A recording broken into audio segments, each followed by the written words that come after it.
దేవునికి స్తుతి కలుగును గాక. హల్లెలూయా. ఒకసారి అందరూ చూద్దాం. హల్లెలూయా. దేవుడు ఈ దినమున ఉదయకాలం మొదటి ఆరాధన కానీ కొంచెం సండే స్కూల్ ఆరాధన కానీ దేవుడు ఘనంగా జరిగించాడు. ఈ రెండవ ఆరాధనలో కూడా ప్రభు ఆయన సన్నిధి ఉంచాడు. అదేవిధంగా ఈ రాత్రి కాల సమయంలో యవనస్తులు కూడుకుంది. అలాగే యవనస్తులకి గడిచిన దినాల్లోనే మీ కొరకు అపోస్తలుల కార్యముల మీద మీకు బైబిల్ క్విజ్ కూడా ఉంది. ప్రతి యవనస్తులు కూడా మీరు సిద్ధపడి ఈ రాత్రి యవనస్తుల కూడిగా 6:30కి ప్రారంభించబడుతుంది. దయచేసి గమనించి సకాలంలో మీరు రావాలని నేను అందరికీ ప్రేమతో తెలియజేస్తూ ఉన్నాను. అదే కాకుండా దేవుడు ఈ 6వ మాసము రేపుతో చివరి రోజు మన 6 మాసాలు దేవుడు భద్రపరిచాడు. జూలై 1 7వ మాసము వాగ్దాన సందేశం కూడుకుంటుంది. దయచేసి మీరు మీ కుటుంబాలతో కలిసి పాల్గొనండి. దాంతోపాటు మీకు ఒక ప్రత్యేకమైన ప్రేమపూర్వక ఆహ్వానము 3వ తారీఖు గురువారం సాయంత్రం 7 గంటలకు దేవుడు మాకు అనుగ్రహించినటువంటి మార్పును బట్టి గడిచిన దినాల్లో కూడా ఈ ప్రార్థన కూడిక పెట్టుకోలేదు కాబట్టి కృతజ్ఞత స్తుతి కూడికలాగా ఇక్కడే మందిరంలో సాయంకాలంన కృతజ్ఞత స్థుతి కూడికలాగా దేవుడు ఇచ్చిన మార్పును బట్టి అలాగే బాబుకు నామకరణం పేరు చేసి ప్రార్థన చేయటం కూడా జరుగుతుంది.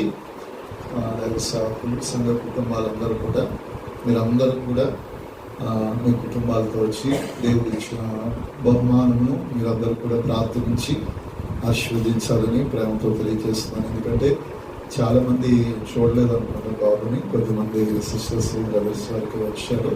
దయచేసి మర్చిపోవద్దు, గురువారం సాయంకాలం 7 గంటలకి కూడిక ఉంటుంది. మీరు మీ కుటుంబాలతో కలిసి పాల్గొనాలి. అలాగే ఇంకా మన కుటుంబాలు ఉన్నారు. నేను అందరికీ కూడా మరొకసారి ఫోన్ ద్వారా అందరికీ కూడా ఇంటిమేషన్ మరొకసారి నేను ఇస్తాను. 1వ తారీఖు వాగ్దాన సందేశ కూడిక 7వ మాసంలో, 3వ తారీఖు కృతజ్ఞతా స్తుతి కూడిక, శనివారం ప్రభు బాల్యకరకు సిద్ధపాటు, ఆదివారం మొదటి ఆరాధన 2వ ఆరాధన ప్రభు బలారాధన ఉంటుంది. గమనించి బలలో చేయి ప్రతి వారు కూడా శనివారం సిద్ధపాటు కూడికలో కృతజ్ఞతతో రావాలని ప్రేమతో తెలియజేస్తున్నాను. హల్లెలూయా. దేవుని వాక్యాన్ని చదువుకుందాం. కీర్తన గ్రంథము 147వ కీర్తన 3వ వచనాన్ని మనం చదువుకోగలిగితే అక్కడ ఒక మాట రాయబడి ఉంటుంది. గుండె చెదిరిన వారిని ఆయన బాగు చేయవాడు, వాని యొక్క గాయములను కట్టువాడు. చూడండి, కీర్తనకారుడు ఈ చక్కటి మాటలు రాస్తూ అంటున్నాడు, గుండె చెదిరిన వారిని ఆయన ఏం చేయవాడంట? బాగు చేయవాడు. అదే కాకుండా వారి యొక్క గాయములను దేవుడు ఏం చేయవాడంట? కట్టువాడుగా కనబడుతూ ఉంటున్నాడు. ఆయన రాసినటువంటి ఈ ధ్యాన కీర్తనలో చక్కటి మాట. ఎందుకంటే ఈరోజు మానవుని గుండె నిమిషానికి 75 సార్లు పైగా ఏం చేస్తుంది? కొట్టుకుంటుంది. కానీ ఆ గుండె బలంగా ఉందని, స్థిరంగా ఉందని ఏ మనుషులు కూడా చెప్పుకోగలడా?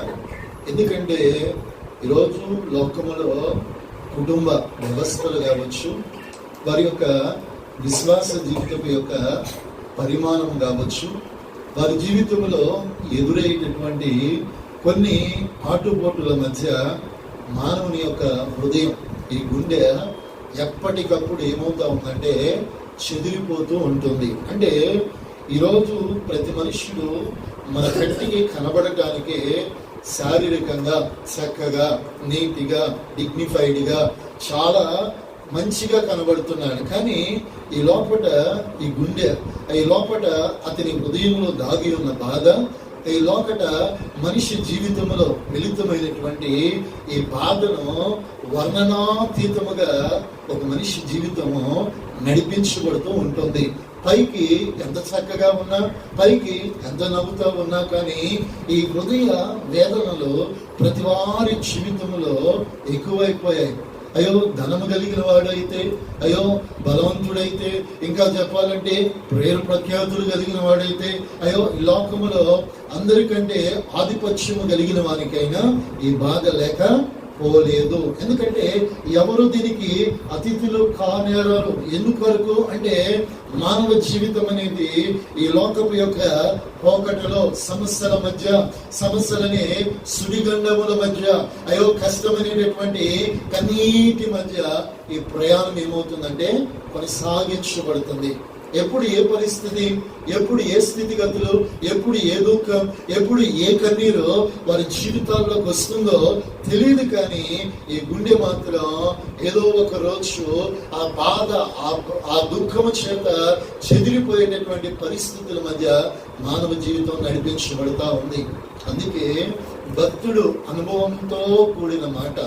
భక్తుడు అయ్యో తన జీవితంలో కలిగిన అనుభవంతో ఈ మాటను రచించాడు. హల్లెలూయా. ఎందుకంటే ఎంత నిబ్బరమైనటువంటి మనసు కలిగిన వాడైతే, ఎంత నిబ్బరమైనటువంటి వ్యక్తి కలిగిన వాడైతే ఈ మాటను రాశాడు అంటే, మానవుని యొక్క గుండె చూడటానికి నిమిషానికి 75 సార్లకు పైగా కొట్టుకున్నా గానీ ఈ గుండెలో ఉన్న వేదన అయ్యో మానవుని జీవితంలో, కుటుంబంలో వర్ణనాతీతమైనటువంటిది. అందుకే దేవుని వాక్యం అంటుంది, ఈ వర్ణనాతీతమైన బాధ, కష్టము, కన్నీటి మధ్య ఈ జీవన వ్యాపారం నడిపించబడుతున్న ఏ ఆధ్యాత్మిక వ్యక్తికైనా నా ప్రభు అయిన యేసయ్య ఇచ్చేటటువంటి ఒక వాక్యం ఏమిటంటే, ఆయన గుండె చెదిరిన వారిని ఏం చేయవాడట? బాగు చేయవాడు. హల్లెలూయా. మనం ఏం చేయబడాలి? బాగు చేయబడాలి. ఈరోజు మానవుని జీవితంలో, ఒక కుటుంబ జీవితంలో మేము సంతోషంగా ఉన్నామని చెప్పగలుగుతారా? ఉన్నాం లేదని కాదు, కానీ ఏదో ఒక కలవరం మనం ఏం చేస్తుంది, ఏదో ఒక భీతి మనల్ని ఏం చేస్తుందంటే వెంటాడుతూ ఉంది. ఏదో ఒక అసంతృప్తి, ఏదో ఒక కలవరము మానవునికి భయాన్ని ఎక్కడ పుట్టిస్తుందంటే ఈ గుండెల దగ్గర. శరీరానికి ఎక్కడ గాయమైనా, మన ఇంట్లో ఎవరికైనా బాధ తగిలినా మానవునికి ఎక్కువగా ఈ గుండెల దగ్గర ఏముంటుందంట? వేదన అనేది కలుగుతుంది. ఆ శరీరంలో ఎక్కడ తగిలినా, మన అనుకున్నటువంటి వ్యక్తులకి ఏ బాధ కలిగినా, మన కుటుంబంలో ఏ లోటుపాటు వచ్చినా కూడా ఈ గుండె ధైర్యం చేత, ఈ గుండెలో కలిగే బాధ చేతే మనుషుడు ఏం చేయబడతా ఉన్నాడట? నిలపబడతా ఉంటున్నాడు. అందుకే ఈ గుండె గాయములను, ఈ గుండె బాధలను, ఈ గుండె వేదనలను కట్టువాడు మన ప్రభు అయినా. ఎవరి దగ్గరకో వెళ్ళి ఈ బాధను చెప్పుకొని, ఎవరి దగ్గరకో వెళ్ళి ఈ బాధను చెప్పుకొని అయ్యో బరువు దించుకుందాం అనుకునే లోపే వేదన పెరిగిపోతా ఉంటది. ఈ బరువు దించుకుందామో అనుకోలేపే శోకం పెరిగిపోతా ఉంటది. ఆ పరిస్థితుల మధ్యలోనికి నీవు వెళ్లకుండా ఉండాలంటే ఈ గుండె గాయముని ఎరిగి, ఈ గుండె బాధను ఎరిగి, ఈ గుండె యొక్క కష్టముని ఎరిగి న్యాయము చేయగలిగిన ఒక దేవుడు ఉన్నాడు. ఆయన పేరే నజరేయుడైన యేసయ్య. హల్లెలూయా. ఆయన మన గుండె గాయములను కట్టు దేవుడు, మన బాధను మార్పు దేవుడు, మన దుఃఖమును తీసివేయు దేవుడు. కాబట్టి ఆయన దగ్గరకు మనం రాగలిగితే మన గాయములను కట్టి మనలను స్వస్థపరిచి, ఇదిగో నేను స్వస్థపరచు దేవుడను అని తన ప్రత్యక్షతను మనలో కనపరుచుకుంటాడు. ఎందుకంటే ఈరోజు మానవుని హృదయము బహువేదనతో కుమిలిపోయే పరిస్థితుల్లో సమాజంలో కనబడుతుంది. ఈరోజు సమాజంలో కంటికి కనబడుతున్నట్లుగా పరిస్థితులు లేవు. ఎంతో అద్భుతంగా ఈ ప్రపంచం, ఎంతో అద్భుతంగా ఈ లోకం, ఎంతో అద్భుతంగా మానవుని యొక్క రూపురేఖలు కనబడుతున్నాయి. కానీ ఆ అంతర్భాగంలోనికి వెళితే, ఆ లోతేంటో మనం తెలుసుకోగలిగితే ఆ వేదన ఇంకా భయంకరమైన పరిస్థితుల మధ్య సమాజం వెలగక్కుతూ ఉంటుంది. కాబట్టి ఈ పరిస్థితుల మధ్య నీ జీవన వ్యాపారాన్ని, ఈ పరిస్థితుల మధ్య నీ కుటుంబాన్ని, ఈ పరిస్థితుల మధ్య నీ జీవితాన్ని, ఈ పరిస్థితుల మధ్య నీ ఆరోగ్యమును, ఈ పరిస్థితుల మధ్య అయ్యో నీ గుండె గాయమును కట్టగలిగిన, అయ్యో ఓదార్చగలిగిన, బలపరచగలిగిన ఏకైక దేవుడు నా ప్రభు అయిన యేసుక్రీస్తు ఒక్కడే. హల్లెలూయా. ఆయనే బాగు చేస్తాడు, నిన్ను బలపరుస్తాడు, నిన్ను స్థిరపరుస్తాడు, దిట్టమైన చోట కొట్టబడిన మేకు అని స్థాపించును గాక. హల్లెలూయా. మనం పిలిచిన దేవుడు నమ్మకస్తుడు, అన్యాయస్తుడా? మనుషుడు పిలిచాడు అనుకోండి, ఉంటాడు కొద్ది దినాలు, కొన్ని మాసాలు. కానీ మనుషుడు మానవ స్వభావం, అతనికి కష్టాలు రావా? అతనికి కుటుంబం లేదా? ఏదో కొంత స్వార్థం చేత కొన్ని పరిస్థితుల్లో మనం చేయి విడిచి ఏం చేస్తారు? వెళ్ళిపోవచ్చు. కానీ ఈ జీవము కలిగిన దేవుడు ఒకసారి నీతో ఉంటానని ఆయన ఒక్కసారి మాటిస్తే ఆయన నీ జీవిత కాలం అంతా కూడా నిన్నుతో, నీ కుటుంబంతో, నీకు కలిగిన నీ శ్వాసముతో ఆయన ఏం చేయగలిగిన వాడంటే నడిచేటటువంటి దేవుడిగా ఉన్నాడు. ఆయన నడవటమే కాదు, నిన్ను నడిపిస్తాడు. నిన్ను నడిపేయటమే కాదు, నీ విజయపు ఆ మార్గముల గుండా నీవు ఒక మంచి విక్టరీ సాధించే వరకు కూడా ఆయన మీకు తోడుగా ఉంటాడు. అందుకే ఈ గుండె గాయములను కట్టే దేవుని దగ్గర ఒక భక్తుడు ఆయన దేవుని సన్నిధిలో ఆయన బాధను, ఆయన వేదనను, ఆయనకు కలిగిన కష్టమును ఈ రీతిగా వెలబుచ్చుకుంటున్నాడు. చదువుకుందాం. 2వ రాజుల గ్రంథము 20వ అధ్యాయము 5వ వచనాన్ని చదవండి. 2వ రాజుల గ్రంథము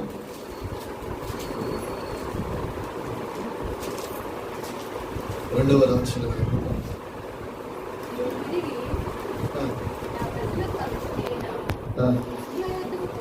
హిజ్కియా యొద్దకు పోయి అతనితో ఇట్లనము, నీ పితరుడైన దావీదునకు దేవుడగు యెహోవా సెలవిచ్చినదేమనగా, నీ కన్నీళ్లు విడుచుట నేను చూచి తిని, నీ ప్రార్థనను నేను అంగీకరించి తిని. చదవమ్మా. చాలమ్మా. ఇక్కడ చూడండి, ఇక్కడ దేవుడు ఆమోజు కుమారుడు ప్రవక్త అయినటువంటి యెషయాను దేవుడు పంపించి హిజ్కియాకు ఒక హెచ్చరికను పంపించాడు. హిజ్కియా, నీవు నీ ఇంటిని చక్కదిద్దుకొనుము, నీవు ఏమవుతున్నావు? చనిపోబోతున్నావు అనే సమాచారము ప్రవక్త అయినటువంటి ఆమోజు కుమారుడైన ప్రవక్త అయిన యెషయా ద్వారా దేవుడు ఏం చేశాడట? హిజ్కియాకు తెలియజేశాడు. చావు వార్త ఎవరికైనా సంతోషాన్ని కలుగు చేస్తుందా? చెప్పండి అమ్మా.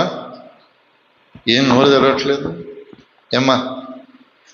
చావు వార్త సంతోషంగా ఉంటుందా మనకి? మనం నార్మల్గానే ఎప్పుడైనా న్యూస్ ఛానల్లో చావు అనే మాటను వింటేనే మనకేం కలుగుతుంది? మన జీడిమెట్లోనే ఒక కన్న కూతురు తల్లిని ఏం చేసింది? ఆ రీతిగా చేసిన దాన్ని బట్టి చాలా మంది హృదయాలు కూడా ఏమైపోయాయి? చూడండి, అసలు ఎవరిని నమ్మాలో కూడా ఏం చేయట్లేదు, తెలియట్లేదు. దగ్గర మన నల్గొండ దగ్గరలో ఒక తండ్రి కుమార్తెను ఫోన్ మాట్లాడొద్దన్నాడని తల్లి కుమార్తెలు ఇరువురు కలిసి తండ్రిని ఏం చేశారు అంటే, మానవుని యొక్క హృదయంలో ఈ లోకంలో జరుగుతున్న ఆ వార్తలు విన్నప్పుడే ఈ గుండెల్లో మనకేం కలిగిద్ది? మొట్టమొదటిగా గుబులు కలిగిద్ది. అప్పటి వరకు నీతో నడిచిన నీ బిడ్డలనైనా కూడా, నీతో ఉన్నటువంటి నీ తోటి వారినైనా కూడా ఈ పరిస్థితులు, ఈ వదంతులు వచ్చినప్పుడు మన గుండెల్లో ఏం కలుగుతుంది? ఒక వేదన, ఏదో ఒక తెలియని భారం, ఏదో ఒక తెలియని బాధ కలుగుతుంది. అలాంటిది ప్రవక్త అయిన యెషయా వచ్చి హిజ్కియాతో అంటున్నాడు, హిజ్కియా, నీ ఇంటిని నువ్వు చక్కదిద్దుకో, నీవు ఏమవబోతున్నావు? మరణమవబోతున్నావు. ఇక నీకు ఈ లోకంలో సమయం లేదు. అయ్యో, నీ ఇంటిని నువ్వు చక్కదిద్దుకో, ఇక నువ్వు దేవుని దగ్గరికి వెళ్ళవలసిన సమయం వచ్చిందని చెప్పగానే అతని గుండె పగిలిపోయినటువంటి పరిస్థితి, అతని గుండెలో గాయమయ్యేటటువంటి పరిస్థితి. అయ్యా, నేను నీ ఎదుట నేను ఎలాగో ప్రవర్తించదనో అని దేవునితో ఏం చేయటం ప్రారంభించాడట?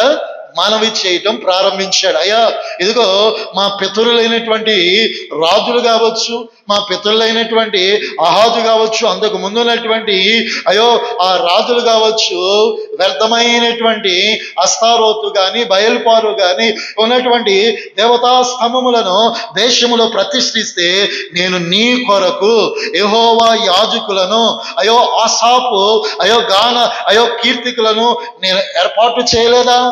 యెహోవా మందస్సం ఎదుట స్తుతించే వారిని, యెహోవా మందస్సం ఎదుట ఆరాధించే వారిని నేను లేపలేదా? ఒక రకంగా చెప్పాలంటే నీకు విరోధమైన బలిపీఠములన్నిటిని నేను దేశంలో కూల్చివేయలేదా? ఒక రకంగా నీ కొరకు నేను నడుము కట్టుకుని నా పితరుడైన దావీదు చెప్పినటువంటి ప్రతి కట్టడను, నా పితరుడైన దావీదు చెప్పిన ప్రతి ఆజ్ఞను ఏమాత్రమో కూడా వెనుతీయక నేను వెంబడించలేదా అని అతడు గోడ తట్టు తిరిగి ఏం చేయటం ప్రారంభించాడట? ప్రార్థన చేయటం ప్రారంభించాడు. నిజమే, అంతకు ముందున్న రాజులు, అంతకు ముందున్నటువంటి అధికారులు దేవునికి విరోధమైనవి దేశంలో జరిగిస్తే హిజ్కియా ముందుగానే దావీదు చరిత్ర, హిజ్కియా ముందుగానే సొలొమోను చరిత్ర, హిజ్కియా ముందుగానే ఈ చరిత్రలను తెలుసుకుని దావీదు ఎవరినైతే ఆరాధించాడో ఆ దేవునిని ఆరాధించాలని ప్రజలకు కట్టడబెట్టి యెహోవా బలిపీఠం ఎదుట మందస్సం ఎదుట స్తుతించుటకు ఆయన యాజకులను ఏర్పరిచిన వాడు ఎవరు? హిజ్కియా. అంత రోషముగా దేవుని కొరకు నిలబడినప్పుడు, అతని వాకిట మరణము నిలిచినప్పుడు భయపడక యెహోవా సన్నిధిలో రోషము కలిగి తన గుండెలో కలిగిన గాయం, తన భయంలో తన గుండెలో కలిగిన వేదన, బాధ దేవుని ఎదుట వెళ్ళబుచ్చుచూ ఉండగా మరొక వాక్కు ఏమిటి? వెళుతున్న యెషయా కుమారుడైన ఆమోజు కుమారుడైన యెషయాకు దేవుడు ఏమని చెప్పాడు? మరలా నీవు వెళ్ళి హిజ్కియాతో ఇలాగూ మాట్లాడుము అన్నాడు. హల్లెలూయా. చూడండి, ఒక యథార్థవంతుడు తన దేవుని దృష్టిలో ప్రార్థన చేసినప్పుడు, కన్నీరు కాచినప్పుడు దేవుడు అతని ప్రార్థనను విని ఆయన ఇచ్చిన ఆజ్ఞను సైతం, ఆయన ఇచ్చినటువంటి శాసనమును సైతం, ఆయన ఆజ్ఞాపించిన మరణమును సైతం ఏం చేయగలిగాడట? నిరర్ధకము చేసి అతని గుండెలో కలిగిన ఆ వేదన అంతటిని కొట్టివేయటానికి తిరిగి వెళుతున్న ప్రవక్తను మరలా తిప్పి ఎవరి దగ్గరికి తీసుకొచ్చాడు? హిజ్కియా దగ్గరకు తీసుకువచ్చి, ఇదిగో నీకు మరలా 15 సంవత్సరములు దేవుడు ఏమిస్తున్నాడని చెప్పాడు? ఆయుష్ను కలుగు చేస్తున్నాడు. హల్లెలూయా, హల్లెలూయా. ఆయన గుండె గాయమును, ఆయన గుండెలో కలిగిన వేదన, ఆ మరణము కలుగు చేసే ఆ బాధను ఒక్క దెబ్బతో, ఒక్క మాటతో ఆయన ఏం చేయగలిగాడు?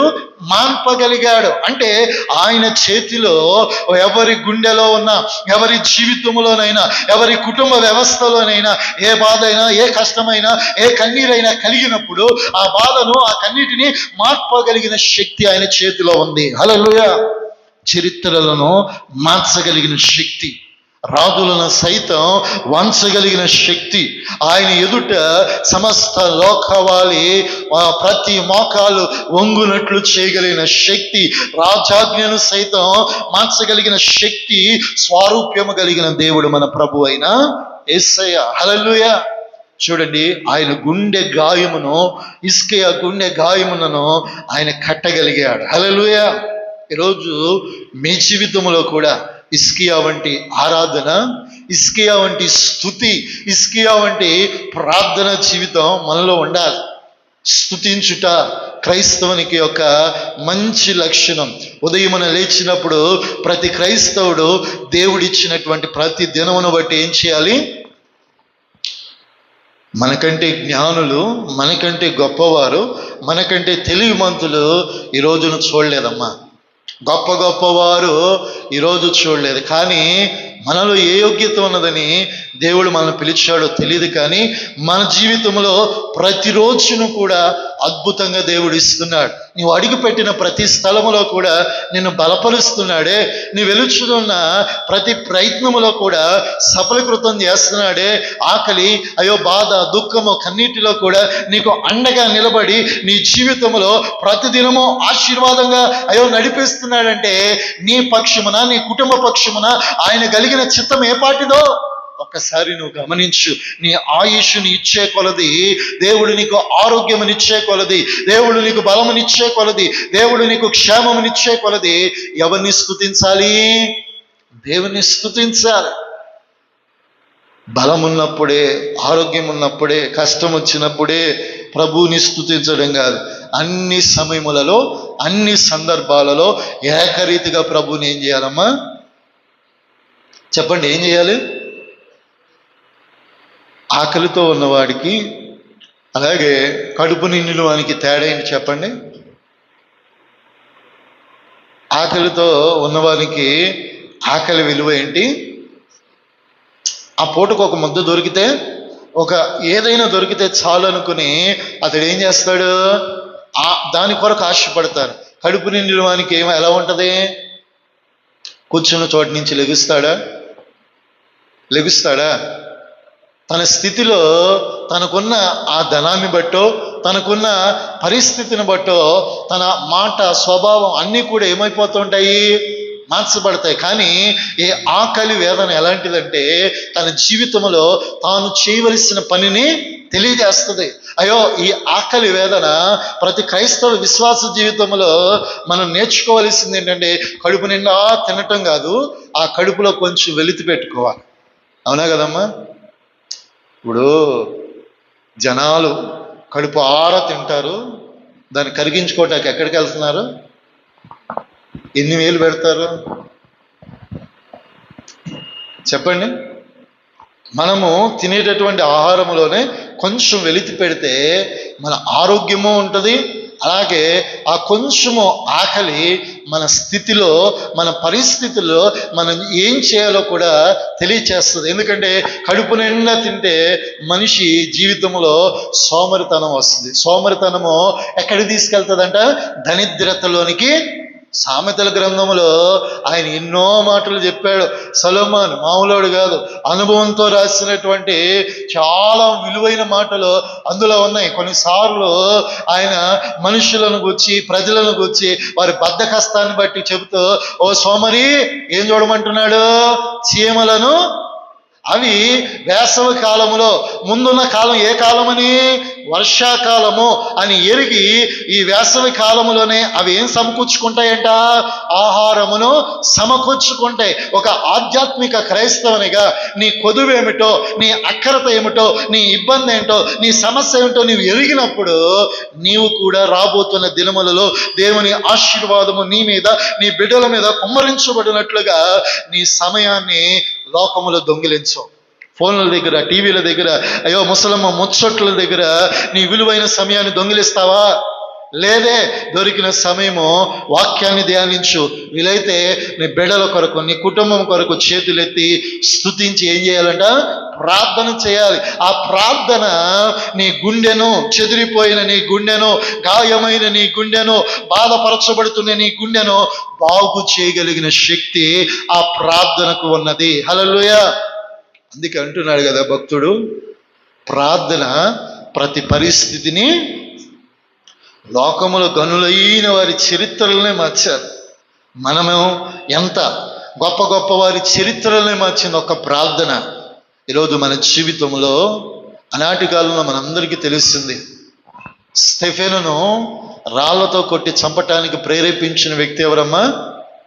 ఈ పరిశుద్ధ గ్రంథంలో ఇంచుమించు 14 పైగా పత్రికలను రాశాడు. చూడండి, ఆయన పేరేంటి? అపోస్తులుడైన పౌలు. అతనికి ముందు పేరేంటి? సౌలు. ఆయన అంటాడు కదా, ఇదిగో పాపులలో నేను ప్రధానుడను. అయ్యో, ఈ లోకములో, ఈ దేశంలో, ఈ ప్రపంచంలో పాపం చేసిన వాడు ఉంటే వాడిలో నేను ప్రధానుడను అంటున్నాడు. అదే కాకుండా ఆయన అంటాడు ఒకనొక సందర్భంలో, ఈ లోకములో ఉన్నదాన్ని సమస్తమును నేను పెంట కుప్పగా ఎంచుకున్నాను. చాలా జ్ఞాని, చాలా తత్వవేత్త కలిగిన వాడు, ధర్మశాస్త్రాన్ని అవలీలగా చెప్పగలిగిన వాడు. ఒక రకంగా చెప్పాలంటే గ్రంథస్థము చేత ప్రజలను ప్రతిభవింప చేయగలిగిన మంచి విద్యావేత్త కలిగిన వాడు ఈ సౌలు. యేసుక్రీస్తునకు విరోధంగా ఒక గుంపును రేపి, ఆ రేపిన గుంపుతో దమస్కు మార్గమున వెళుతూ ఉంటే, అయ్యో తన ప్రజలను హింసిస్తూ తోలివేస్తూ చెరవేస్తున్న ఆ వ్యక్తిని ఆ దమస్కు మార్గములో దర్శించాడు మన ప్రభు అయిన యేసయ్య. అతని గర్వం ఎలాంటిదంటే, నీవెవడవి? అక్కడ దర్శించి దేవుడు మాట్లాడితే అతని గర్వం ఏ పాటిదంటే, నీవెవడివి ప్రభువా? చూడండి, అతని కన్నులు మూయబడినప్పటికీ కూడా అతనిలో ఏం తగ్గలేదు.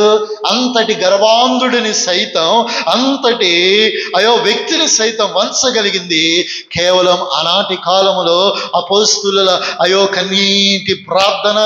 ఆ ప్రవాహములో ఆ అపోస్తులైన దేవుని సేవకుని యొక్క త్యాగము, వారి కన్నీటిలో నుంచి పుట్టుకొచ్చిన దేదీప్యమానమైన క్రీస్తు యేసు ఒక గొప్ప జ్యోతి. అపోస్తులైన పౌలు ఆయన వచ్చిన తర్వాత సువార్త పరిచర్య విధానమే మారిపోయారు. హల్లెలూయా.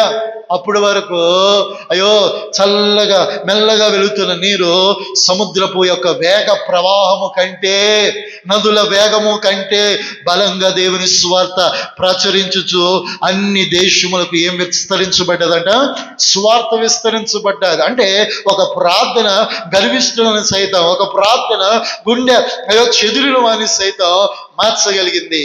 ఈరోజు మీ జీవితంలో, మీ కుటుంబ వ్యవస్థలో అలాంటి పరిస్థితులు ఎక్కడైనా దోబూచులాడితే ఒకటే నీవు చేయగలిగింది, ప్రభు సన్నిధిలో హిజ్కియా వలె ప్రభుని స్తుతించు, హిజ్కియా వలె ప్రభు ఎదుట ప్రార్థించే వ్యక్తిగా ఉండువుగాక. హల్లెలూయా. అలాగే ఇంకొక మాట చదువుకుందాం. అదే 2వ రాజుల గ్రంథము 5వ అధ్యాయము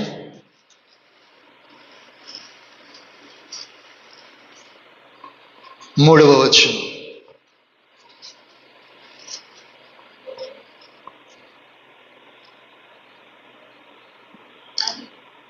చదవమ్మా.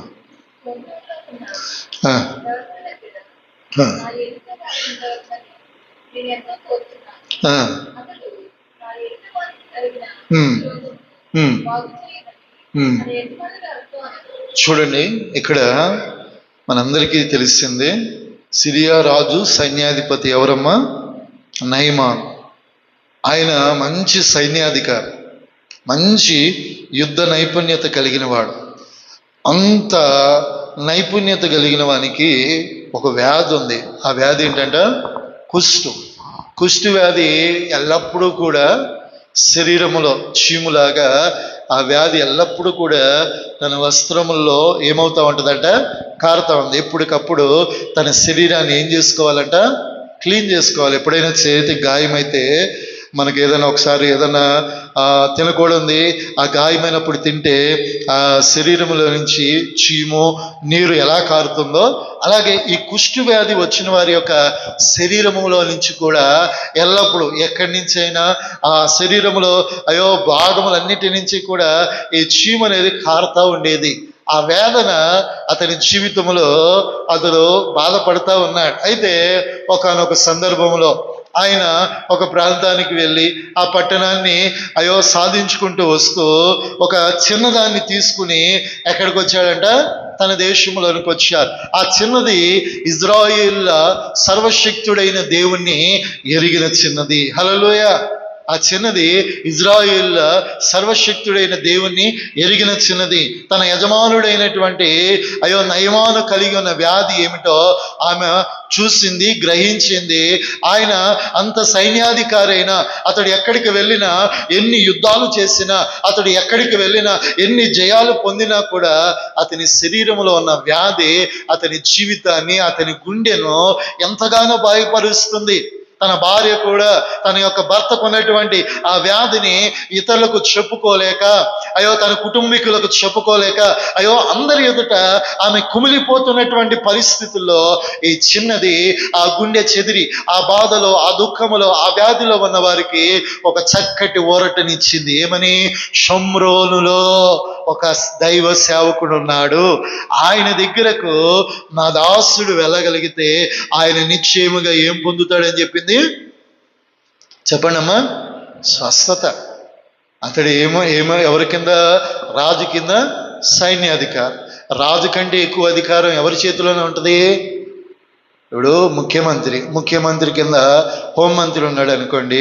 ఈ హోంమంత్రి కింద రాష్ట్రంలో ఉన్నటువంటి పోలీస్ వ్యవస్థలు, అలాగే ఉన్నటువంటి వ్యవస్థలన్నీ కూడా వారి చేగుప్పిట్లోనే ఉంటాయి కదా. ఎందుకంటే వారు చేయెత్తమంటే చేయెత్తి కొట్టగలుగుతారు. అయ్యో అతడు బంధించమంటే వారిని ఏం చేయగలుగుతారు? బంధించగలుగుతారు. అలాంటి అధికారి ఫలానా ప్రాంతంలో దేవుని సేవకుడు ఉన్నాడంటే నేనెందుకు వెళ్ళాలి అని కొంచెం గర్వం ఉంది. కానీ ఈ యొక్క చిన్నది చెప్పిన మాటను తన భార్య విని, తన భార్య అతడిని ఒత్తిడి చేసి పంపించినప్పుడు అప్పటికీ కూడా తన గర్వం ఏమవ్వలేదు, అనర్చబడట్లా. ఎందుకంటే తాను అనుకుంటున్నాను, నేను రాజును కదా, రాజు కింద చేతి పనివాడిని కదా, నేనెందుకు వెళ్ళాలి, నేనెందుకు అక్కడికి వెళ్ళాలి? ఆయనే వస్తే అయ్యో నాకున్న వ్యాధికి ఏం కలిగిద్ది అనుకుంటున్నాడు? స్వస్థత కలిగిద్ది అనుకుంటున్నాడు. కానీ ఆ చిన్నది చెప్పినటువంటి మాట ఆయన యొద్దకు వెళ్ళమంటే ఆయన ఏం చేశాడు?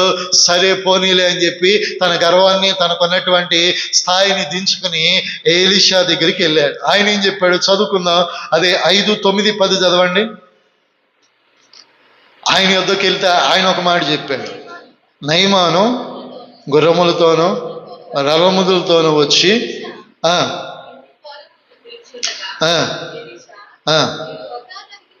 నీవు యొర్దాను నదికి పోయి 7 మార్లు స్నానము చేయమని, నీ ఒళ్ళు మరల బాగై నీవు శుద్ధుడు వగుదని అతనితో చెప్పుటకు ఒక దూతను పంపాడు. ఆయన యొద్దకు వెళ్ళి ఆయన ఒక దూతను పంపిస్తే ఈ లోపల ఈయన ఏం చెప్పాడంట? నువ్వు నా దగ్గరికి రానవసరం లేదయ్యా, నువ్వు నా దగ్గరికి వచ్చి నేను నీ మీద చేసి ప్రార్థించి ఆ పరిస్థితి వద్దు, కానీ ఇదిగో నీకు కనబడుతుంది చూడండి, ఈ యోర్దాను నదిలోనికి వెళ్ళి ఎన్నిసార్లు స్నానం చేయమన్నాడమ్మా? 7 మారులు. అప్పుడు వరకు సరే అని అయ్యో ఆ చిన్నది మాటినో తన భార్య మాటినో ఏదో ఒక రీతిగా నాకు స్వస్థత దొరికిద్దని చెప్పేసి అతడు వస్తే ఈ ప్రవక్త ఏం చెప్పాడు? అయ్యో నా దగ్గరకు వద్దు, నువ్వు వెళ్ళి ఎక్కడికి వెళ్ళమన్నాడు? నేను ఎలా కనిపిస్తున్నాను నీ కంటికి? మనమైతే ఏమంటాం చెప్పండి? అదే మాట అంటాం లేదా? నేను ఎలా కనిపిస్తున్నాను నీ కంటికి? నేను నీ వద్దకు వస్తే నువ్వు నా వద్దకు వద్దు, అక్కడికి వెళ్ళమంటావు అని కోపంతో రగిలిపోమా? ఆయనకు కూడా అదే కోపం వచ్చింది. కానీ ఆయన చెప్పిన మాట అతనిలో అతని బాధను, అతనికి ఉన్నటువంటి వేదనకు ఆ బాధ అయ్యో సరిగా అనిపించింది. వెళ్ళాడు, ఒకసారి మునిగాడు, అతని శరీరంలో ఏం లేదు, మార్పు లేదు. 2, 3, 4, 5 సార్లు మునిగాడు, మార్పు కనబడలా. 6వ సారిలో ఆయన మునిగి లేస్తూ ఉంటూ ఏదో ఒక తెలియనటువంటి అయ్యో కార్యం జరుగుతుంది. 7వ మారు అతడు తిరిగి నీళ్ళలో మునిగి లేచేసరికి అతని శరీరము ఎలా మార్చబడ్డదంట? పసి పిల్లవాని యొక్క శరీరము వలె మార్చబడ్డది. ఆయన దేహం మీద ఉన్నటువంటి ఆ వ్యాధి, కుష్టు వ్యాధి యోర్దాను నదిలో నుంచి దేవుడు ఏం చేశాడట? దాటించి వేశాడు. హల్లెలూయా, హల్లెలూయా. చూడండి, అతని జీవితంలో అన్నీ ఉన్నాయి, అధికారం ఉంది, ధనం ఉంది, అయ్యో పేరుంది, ప్రఖ్యాతి ఉన్నది, కానీ అతని గుండెలో దాగి ఉన్న వేదన, అతని రోగం, ఆ రోగము కట్టడి చేసేవాడు ఎవరూ లేరు. కానీ ఒక చిన్నది చెప్పిన మాట, అదిగో అక్కడ ఒక యాజకుడు ఉన్నాడు, ఒక ప్రవక్త ఉన్నాడు, దేవుని దాసుడు ఉన్నాడు, అతని దగ్గరికి వెళితే నీ బాధ, నీ రోగము తగ్గుతుందని చెప్పగానే వెళ్ళాడు. అతని మాటను విని ఆ సముద్రంలో యోర్దాను నదిలో మునిగి లేవగానే అతని జీవితంలో పసి పిల్లవాని శరీరంగా మార్చబడ్డది. హల్లెలూయా.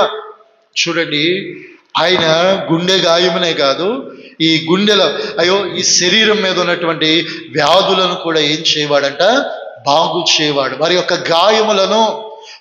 గాయములను ఆయన ఏం చేయలేనివాడంట? కట్టువాడై ఉన్నాడు. నిజంగా అతని గాయం ఏంటంటే కుష్టు వ్యాధి. అతడు ప్రజల దగ్గర కొద్ది నిమిషాలు వచ్చి మాట్లాడలేడు. మనలాగా యుద్ధం చేసి వచ్చేవాడు, మరలా ఇంట్లోకి వెళ్ళిపోయి దాక్కునేవాడు.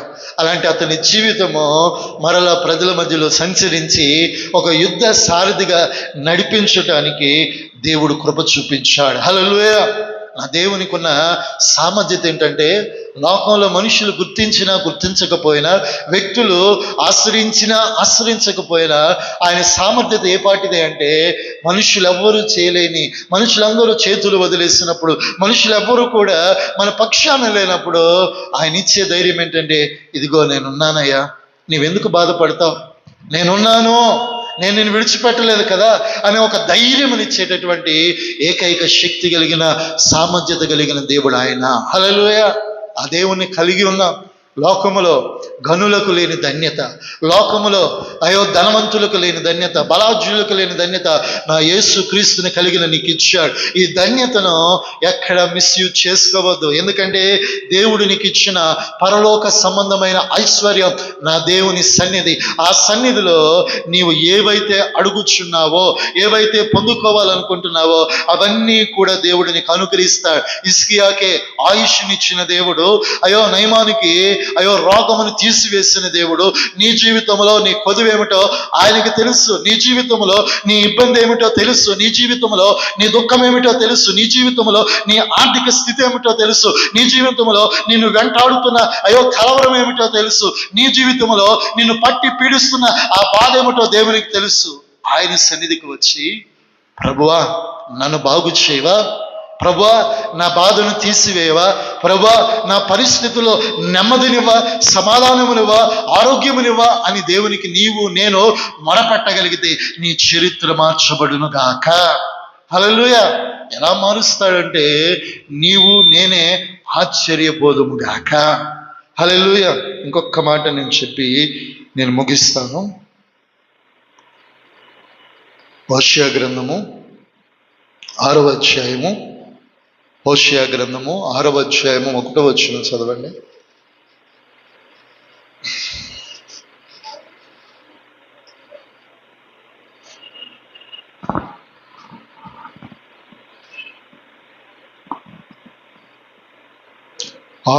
హోషేయ. మరియు యెహోవా యొద్దకు మరలుదము రండి, ఆయనే మనల్ని స్వస్థపరచును, ఆయనే మనల్ని కొట్టెను, ఆయనే మరలా మనను బాగు చేయును. చూడండి, అనుభవంతో కూడిన శ్రేష్టమైన మాట ఇది. యూద రాజుల యొక్క పరిపాలనలో కొన్ని సందర్భాల్లో ప్రజలు దేవునికి అవిధేయులై వారు దేవునికి విరోధంగా బ్రతికినటువంటి దినాల్లో కొన్ని సందర్భాల్లో ప్రజలను కూడా దేవుడు ఏం చేశాడంట, విడిచిపెట్టాడు. ఎందుకు విడిచిపెట్టాడు అంటే ప్రజల మనసు దేవుని నుండి గాక లోకం వైపు ఏం చేయబడ్డదంట, తిప్పబడ్డది. ఎందుకంటే ప్రతి మనుష్యుడు కూడా దేవుడు కోరుకునేది ఏంటంటే ఆయన ఆరాధించేవారు ఆయన మీద ఆనుకోవాలి. కష్టం వచ్చినా, కన్నీరు వచ్చినా, దుఃఖం వచ్చినా, సంతోషం వచ్చినా, వారి జీవితంలో ఏది కలిగినా కూడా వారికి కావలసినటువంటిది ఒక గుణలక్షణం ఏంటంటే మనుషులను ఆశ్రయించక ప్రభు ఎదుట మోకరించాలనేది దేవునికి ఉన్నటువంటి మంచి ఆలోచన. కానీ మానవ సహజ గుణం ఏంటంటే మనుషుల వైపు, పరిస్థితుల వైపు మనము తలొగ్గిపోయి దేవుని కంటే ఎక్కువగా ఈ పరిస్థితుల యొక్క ప్రభావము చేత, భయము చేత, కలవరము చేత దేవుని విడిచిపెట్టి లోకం వైపు తిప్పబడే పరిస్థితులు వస్తాయి. ఆ లోకం వైపు తిప్పబడినప్పుడు అప్పటి వరకు నీకు చేయించేటటువంటి దేవుని సహాయపు చెయ్యి, అప్పటి వరకు నీ పక్షమును నిలిచే ఆ దేవుని యొక్క తోడు, ఆ చెయ్యి తన పనిని చేయక మర్చిపోతాది. నీతో నడిచే దేవుడు మౌనంగా నిలిచిపోతాడు. ఆ నిలిచినప్పుడు శత్రువు నీ మీద పడి నిన్ను చీల్చటానికి ఏముంటదంట, అవకాశం ఉంటుంది. అందుకే అంటున్నాడు కదా, యెహోవా యొద్దకు మరలుదము రండి, ఆయనే మనలను చీల్చును, ఆయనే మనల్ని ఏం చేయవాడంట, గాయము. మనం చూడండి, ఎప్పుడైనా మనం బండి మీద వెళ్ళేటప్పుడు అది చక్కగా వెళ్ళి పడటం అంటే అరుదు. లేదు నాకు బండి వచ్చు, నన్ను మించినోడు లేడు, నాకు మించినోడు ఈ దునియాలో లేడు అనుకుని కాళ్ళు చేతులు పైకెత్తి బండిని పైకెత్తి నడిపితే ఏమవుతుంది చెప్పండి అమ్మా? 2 చేతులు 2 కాళ్ళు పైకెట్టి ఇలా బండి లేపుతారు చూడండి. ఒక్కొక్కసారి రోడ్డు మీద మన గల్లీల్లో కూడా కొద్దిమందిని చూస్తూ ఉంటాం. దాని సౌండ్ బుల్లెట్ బండి కంటే భయంకరంగా సౌండ్ వస్తుంది. అలా పైకి లేపుతూ ఉంటారు. లేపి అలా కొంచెం ముందుకెళ్ళి చాలామంది పడి కాళ్ళు చెయ్యి ఏమైపోతుంది, చీలిపోతుంది. ఎలా చీలిపోతుంది అంటే కొద్దిమందికి కాళ్ళు, కొద్దిమందికి చేయి, ఇంకా జీవితంలో పని చేయలేని పరిస్థితిలోనికి వెళ్ళిపోయిన వాళ్ళు లేకపోలేదు. ఎందుకంటే దేవుడు వారికి ఇచ్చినటువంటి బండైనా, దేవుడు వారికి ఇచ్చిన కృపను జ్ఞానంగా ఏం చేసుకోవాలి, లేదని అదుపు లేకుండా తోలితే కాలో చేయో ఏమవుతుంది, చీల్చబడుతుంది. అలా చీల్చబడినటువంటి గాయము కట్టడానికి డాక్టర్ ఉన్నాడు. అయితే మానవ జీవితంలో దేవుణ్ణి ఆరాధిస్తున్న భక్తి కలిగినటువంటి జీవితంలో దేవుణ్ణి కాదని, దేవుని మించి లోకములో నాకేదో దొరికిద్దని, దేవునికి వ్యతిరేకంగా పనిచేస్తూ, దేవునికి అయిష్టంగా బ్రతుకుతూ, లోకంలో, త్రాగుల్లో, వ్యసనములో, రకరకాలైనటువంటి పరిస్థితుల మధ్య నీ బ్రతుకును నడిపించుకుందాం అనుకుంటుంటే ఒకరోజు దేవుడు నిన్ను ఈ లోకములో విడిచిపెడతాడు. దేమాను దేవుడు ఏం చేస్తాడంట, విడిచిపెట్టాడు. దేనికి విడిచిపెట్టాడు అంటే పౌలు అంటున్నాడు, అప్పుడు వారికి అపోస్తలులైన పౌలుతో స్వార్థ పరిచర్య చేశాడు. పౌలు ఎక్కడికి వెళ్తే అక్కడికి వెళ్ళాడు. పౌలు ఎక్కడ ఉపవాసం ఉంటే అక్కడ ఉపవాసం ఉన్నాడు. ఏ ప్రాంతానికి వెళ్ళినా స్వార్థ ప్రకటించాడు. ఏదో ఒక లోకం అతన్ని ఆకర్షిస్తే పౌలును విడిచిపెట్టాడు. అతనితో ఉన్నటువంటి దేవుని బిడలను విడిచిపెట్టి లోకం వైపు వెళ్ళిపోయాడు. త్రాగుతున్నాడు, తిరుగుతున్నాడు, విందుల్లో చిందుల్లో నాట్యం వేస్తూ ఒక రోజు తన జీవితం ఎక్కడికి వెళ్ళిపోయిందంట, భ్రష్టత్వములోనికి. అంటే దేవుడు కూడా అతన్ని విడిపించలేని పరిస్థితిలోనికి వెళ్ళిపోయాది. అంటే ఈనాడు యూదా ప్రజల జీవితంలో కూడా జరిగిన వదంతి ఏంటంటే, ఆయన వారిని చీల్చివేయటానికి, ఆయన శత్రువుకి అప్పగించడానికి కారణం ఏంటంటే, దేవుణ్ణి కాదనుకుని విడిపించుకుని లోకంలో ఏదో సంపాదించుకుందామనుకుని లోకంలోనికి వెళ్ళిపోయిన వారి జీవితాలు ఎలా ఉంటాయి అని ఒక గుర్తు చెప్తూ ఆయనే అంటున్నాడు, ఆయనే గాయము కలుగు చేయవాడు. గాయము కలిగినప్పుడు శరీరం ఏమవుతుంది, చీల్చబుట అనే మాట మనకి చాలా వైలెంట్గా అక్కడ మనకు వినబడుతుంది. కానీ ఒక చిన్న దెబ్బ తగిలినా కూడా శరీరం ఏమవుతుంది, గాయమైతే శరీరం చీల్చబడిద్దా, పైనే ఉంటుందమ్మా. అలాగే వారిని గాయము చేయవాడు ఆయనే. గాయము ఎందుకు గాయం చేస్తున్నాడు, నీ అద్దు దాటి దేవునికి విరోధమైన మార్గాల్లో, నీ కుటుంబానికి, నీ భార్యకు, నీ భర్తకు, నీ పిల్లలకు అయిష్టమైన మార్గంలో వెళ్తున్నావు కాబట్టి ఒక దెబ్బ వేస్తాడు. ఆ దెబ్బ వేసినప్పుడు ఆ వ్యక్తి ఏం చేస్తాడు, ఏం కాదులే అనుకుంటాడు, మాట చెబుతాడు. ఫస్ట్ ఆ మాటకు మనుషులు లోపడతాడా? మనం ఎంత గద్దించినా కూడా పెనం మీద నీళ్ళు వేస్తే ఎలా ఉంటుంది, బాగా కాలుతున్న పెనం మీద నీళ్ళు వేస్తే ఉంటాయమ్మా? ఏమో ఇంట్లో దోశలేయట్లేదా? నీళ్ళు వేస్తే ఎలా ఉంటాయి, 2 నిమిషాల్లోనే ఆవిరైపోతాయి కదా. మనము వారికి ఎన్ని చెప్పినా కూడా ఆ పెనం మీద నీళ్ళు వేసినట్లు వెళుతున్నటువంటి గేదెను గొడ్డును కొడితే మనిషిని దెబ్బను ఏం చేయదు, మాటను ఏం చేయదు, లెక్క చేయకుండా వెళ్తూ ఉంటారు. అలాంటప్పుడు దేవుడు ఏం చేస్తాడు, ఒకసారి ఆ వ్యక్తికి చెప్పి విసుగొచ్చి అలా ఏం చేస్తాడంట, దెబ్బను కొడతాడు. ఎలా కొడతాడు అంటే, మరణపు లోకిట్లోకి వెళ్ళినట్టే ఉంటాము, కానీ ఎక్కడికి అప్పచెప్పబడము. రాత్రి చెప్పాము దేవుని వాక్యములో, పాతాళ లోక దారముల యొద్దకు నేను నిన్ను దిగనివ్వను, మృతుల యొక్క గృహములోనికి మిమ్మలను వెళ్ళనివ్వను అంటున్నాడు కదా. ఎందుకు వెళ్ళనివ్వడు, నిన్ను పట్టుకున్నవాడు సర్వశక్తుడైన దేవుడు. ఎందుకు గాయం చేస్తున్నాడు, నిన్ను బాగు చేయటానికి. హల్లెలూయా. నీ తలంపులు బాగు చేయటానికి, నీ మనస్సును బాగు చేయటానికి, నీ హృదయాన్ని బాగు చేయటానికి, నీ భక్తిని బాగు చేయటానికి, నీ కుటుంబ స్థితిని బాగు చేయటానికి అప్పుడప్పుడు నీ జీవితంలో గాయమును కలుగు చేస్తాడు. ఆ గాయము ద్వారా నీవు నేర్చుకునే పాఠం ఏంటంటే, మరెన్నడూ అటువైపు మనసు వెళ్తుందా? చెప్పండి అమ్మా. ఏం మీరు బాగా పరసబడిపోయినట్లున్నారు, నిరసి వెళ్ళిపోయారు. టైం కూడా గట్టిగా ఏం కాలేదమ్మో. హల్లెలూయా. నా టైము నేను కరెక్ట్గా 30 minutes కూడా కంప్లీట్ అవ్వలేదు. హల్లెలూయా. ఎందుకంటే మన గాయములు కట్టడానికి ఆయన ఒక్కొక్కసారి ఆ బాధలకుండా ఎందుకు తీసుకెళ్తున్నాడంటే, ఆ పరిస్థితిని బట్టి మన జీవితాలు సరిచేయబడాలి. ఎందుకంటే ప్రతి మనుషుడు మాటతో వింటాడమ్మా. మాటతో వింటాడు అనుకుంటే ఎంతటి దాకానే చెప్పడానికి తల్లిదండ్రులు పిల్లల విషయంలో ఓకే. వినకపోతే దేవుడు కూడా ఒక సమయం తీసుకుంటాడు. ఎలాంటి సమయం తీసుకుంటాడంటే, నేను ఒక బెస్ట్ ఎగ్జాంపుల్గా ఒక తల్లి సాక్ష్యాన్ని నేను చెబుతాను. నేను చిత్తూరు కట్టమంచి ఇమాన్యుయల్ మినిస్ట్రీస్లో బైబిల్ ట్రైనింగ్ చేస్తున్నప్పుడు ఒక తల్లి ఉంది. దేవుడు 40 సంవత్సరాల వయసు అప్పుడు ఒక కుమారుడిని ఇచ్చాడు. ఆమె వయసు నేను అక్కడ ఉన్నప్పుడు 75 సంవత్సరాలు. ఈ 75 సంవత్సరాలు ఇంచుమించు కుమారుడికి వివాహమైంది. ఒక కుమార్తె, ఒక కుమారుడు. వీళ్ళు ఆ ప్రాంతంలోనే బెంగళూరులో సెటిల్ అయ్యారు. అక్కడి నుంచి అతడు ఏం చేశారంటే ఉద్యోగ నిమిత్తం హైదరాబాద్ పట్టణానికి వచ్చాడు. ఆ తల్లి మంచి రక్షణ. తన భర్త 40 వివాహమైన 25 సంవత్సరాల తర్వాత ఆయన చనిపోయాడు బలహీనత చేత. ఆమెకున్నటువంటి మంచి లక్షణం ఏంటంటే ఉదయమున మధ్యాహ్నమున సమయమున ఎప్పుడు చూసినా ప్రార్థన చేస్తుంది.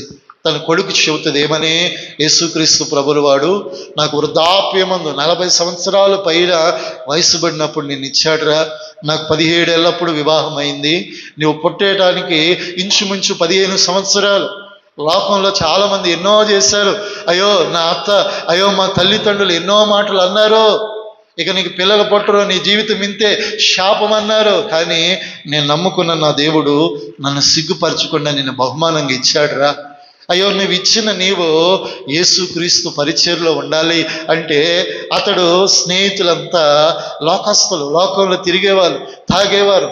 వారితో సహవాసం చేసి యేసు ప్రభు అంటే గిట్టని వాడిగా మార్చబడ్డాడు. తల్లి ఆఖరి క్షణం ఆమె చనిపోయే సమయం వరకు కూడా ఏదో ఒక రోజు నేను చెబుతున్న మాటలు నీ చెవి యొద్దకు వస్తాయి, ఆ రోజు నువ్వు దేవుని నమ్ముకుంటావు అని తల్లి చెబుతూ ఆమె కనుమూసి ఆమె కూడా ఆమె 75 సంవత్సరాలలో ఆమె చనిపోయింది. ఆమె చనిపోయిన ఒక 1 year తర్వాత ఇదే హైదరాబాదు పంజాగుట్ట ప్రాంతంలో నుంచి అతడు ఇన్ఫ్లీడ్ బైక్ వేసుకుని తను వెళుతూ ఉన్నప్పుడు వెనక నుంచి వాటర్ ట్యాంకర్ లారీ వచ్చి మనిషి మీద నుంచి ఎక్కించుకుంటూ వెళ్ళిపోయింది. ఎక్కించుకుంటూ వెళ్ళిపోతే ఆ ప్రాంతం అంతా రక్తధారం. ఎవ్వరూ కూడా అతని శరీరాన్ని తీయటానికి, అతని శరీరంలో ఆఖరి ఊపిరి ఉంది, ఎవరు కూడా అతని దగ్గరికి ఎవరో అక్కడ ఉన్న ఒక వ్యక్తి అంబులెన్స్కు ఫోన్ చేస్తూ వచ్చి అలాగే ఉన్న వ్యక్తిని ఎముకలు విరిగిపోయాయి, శరీరం చర్మము అయ్యో తోలుగా బయటకు వచ్చేసి ఆ శరీరంలో రక్తమే కనబడని పరిస్థితుల్లో మనిషి చచ్చిపోయాడు అనుకున్నారు. అలా వ్యక్తిని తీసుకుని వెళ్ళి గాంధీ హాస్పిటల్లో జాయిన్ చేస్తే వాళ్ళు చేతులు ఎత్తేసారు. అయితే కొంచెం డబ్బులు ఉన్నాయి కాబట్టి ఒక పెద్ద హాస్పిటల్కి తీసుకెళ్ళి ఆయన్ని అందులో జాయిన్ చేశారు. తన భార్య, తన 2 బిడ్డలు, అయ్యో ఇంచుమించు ఒక 10 సంవత్సరాలు, అయ్యో 8 సంవత్సరాల వయసు కలిగిన పిల్లలు. ఆ తల్లి, ఆ సహోదరి కూడా మంచి విశ్వాసం కలిగిన ఆమె కూడా మీ తల్లిగారు చెప్పినట్లు దేవుని నమ్ముకోమని ఎన్నోసార్లు చెప్పినా వినలే. ఆఖరి ప్రాణం. డాక్టర్ వచ్చాడు, అన్ని చెకప్లు చేశాడు. ఆయన ఒక మాట ఇచ్చి చెప్పాడు, ఆయన కోమాలోకి వెళ్ళిపోయాడమ్మా. ఒకవేళ ఆయన బ్రతికినా కూడా నేను చెప్పగలిగే ఒకే ఒక మాట, ఆయన చచ్చిన శవంతో సమానం. ఆయనను ఒక బొమ్మ కంటే మరి ఒక పరిస్థితిలో ఉన్నాడు. ఆయన బ్రతికిన భార్యగా నీకు, తండ్రిగా పిల్లలకు పనికిరాడు అని డాక్టర్లు చెప్తే ఒక్కసారి మా ఆయన్ని చూసుకుంటామా, మా పిల్లలు ఆఖరి చూపని వారు 3 వెళ్ళి ఆ చనిపోయి కొన ప్రాణంలో ఉన్న అతని దగ్గర ఏడుస్తూ ఉన్నప్పుడు ఒక చిన్నపిల్ల, 8 ఏళ్ళ వయసు కలిగిన చిన్నపిల్ల తండ్రి చెవి దగ్గరికి వెళ్ళి ఒక మాట అంటుంది, నాయనమ్మ చెప్పింది కదా, యేసయ్య బాగు చేసే దేవుడు, యేసయ్య బ్రతికించే దేవుడు, ఒక్కసారి యేసయ్య బ్రతికించమని అడుగు నానా అందంట. యేసయ్య ఒక్కసారి నన్ను బ్రతికించు నానా అని ఆ పిల్ల అన్నప్పుడు తల్లి ఇక మీ నాన్న చూసేసుకున్నాం పదాన్ని బయటికి తీసుకొచ్చేసింది. డాక్టర్లు కూడా ఆ శరీరంలో పల్స్ కానీ ఆఖరి క్షణం అయిపోతాయి అనుకుని వాళ్ళు కూడా ఆ మాస్క్ తీసేద్దాం అనుకునే దగ్గరికి వెళ్ళినప్పుడు శరీరంలో కదలిక మొదలయ్యాది. హల్లెలూయా. ఆ కదలిక ఒక కారణం ఏంటంటే ఆ చిన్న బిడ్డ చెప్పిన ఒకే ఒక మాట, యేసయ్య బాగు చేయమని అడుగు నాయనమ్మ చెప్పింది కదా అన్నప్పుడు ఆ కొన ఊపిరిలో ఇక ప్రాణము, అయ్యో కనులు, అయ్యో ఈ లోకమంతటిని కుటుంబాన్ని విడిచి వెళ్ళిపోతున్నానన్న ఆ క్షణ ప్రాణములో చిన్న బిడ్డ చెప్పిన మాట ఆ చివరి అయ్యో మైండ్లో జ్ఞాపకం వచ్చినప్పుడు తన తల్లి చెప్పిన స్వార్థంతటిని తన హృదయంలో మెదిలినప్పుడు కన్నీటి చుక్క ఒక్కటి వెత్తబడింది. ఆయన అనుకున్నాడంట, ప్రభువా నన్ను బాగు చేస్తే నేను నీకు సాక్షిగా బ్రతుకుతానయ్యా. హల్లెలూయా. ఆ క్షణం దేవుడు చేసిన గొప్ప మెరికల్ ఏంటంటే అతడు మరలా సజీవుడిగా మార్చబడ్డాడు. 3 సంవత్సరాల తర్వాత అతని శరీరంలో విరిగిపోయిన ప్రతి ఎముక ఏ రాడ్డు వేయకుండా అతికించబడ్డది. హల్లెలూయా. అతికించబడ్డది. సజీవుడిగా ఉన్నాడు. పుత్తూరు ప్రాంతంలో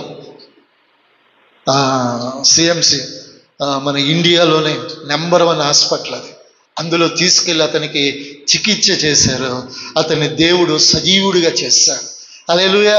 ఒక్క మాట ఆఖరి నిమిషంలో ఒక చిన్న బిడ్డ నుంచి వచ్చిన ఒక మాట పరిచర్లో ఆ సాక్ష్యం నాకు అనేక సార్లు చాలా మంచి ఇన్స్పిరేషన్గా చెప్తున్నాను ఈ మాట. ఎందుకంటే దేవుడు ఒక్క మాట ద్వారా అతను బ్రతుకునే బాగు చేస్తున్న దేవుడు. నీ జీవితంలో, నీ కుటుంబంలో ఆయన ఒక్కొక్కసారి ఆయన చెప్తా ఉన్నాడు, ఆయన మనతో పలకరిస్తూ ఉంటాడు. ఒక్కొక్కసారి గాయం ద్వారానైనా మన బ్రతుకులను బాగు చేస్తాడు. హల్లెలూయా. అందుకొరకే కొన్నిసార్లు మన శరీరమును చీల్చి గాయమును అయ్యో కలుగు చేసి ఆయనే మనల్ని ఏం చేయవాడట, స్వస్థపరచు యెహోవా ఆయనే. అందుకే అంటున్నాడు, గుండె చెదిరిన వారిని బాగు చేయు దేవుడు. మన గుండె గాయములను ఎరిగిన దేవుడు మిమ్మల్ని విడిచిపెట్టడు. లోకం విడిచిపెట్టినా, పరిస్థితులు విడిచిపెట్టినా, నీవు పిలిచి నిన్ను ఏర్పరచుకుని లోకములో ఒక మంచి ఆనుముత్యంగా చేయాలనుకున్న దేవుడు, ఆయన పిలిచిన పిలుపు, నీవు కోరిన కోరిక నీ జీవితంలో, కుటుంబంలో నెరవేర్చబడే వరకు ఆయన సదాకాలము మీకు తోడై ఉండి నడిపించునుగాక. మేము కాపాడువాడు కునుకడు, నిద్రపోడు. ఆ నిద్రపోని దేవుడు మీ పక్షమున జయ కార్యములను చేయునుగాక. ఇక మీదట మీ గాయములు కట్టబడుతూ బాగు చేయబడుతూ మీ సమస్యలన్నిటికీ రాబోతున్న దినములలో ఒక గొప్ప సత్ఫలితాన్ని దేవుడిచ్చునుగాక.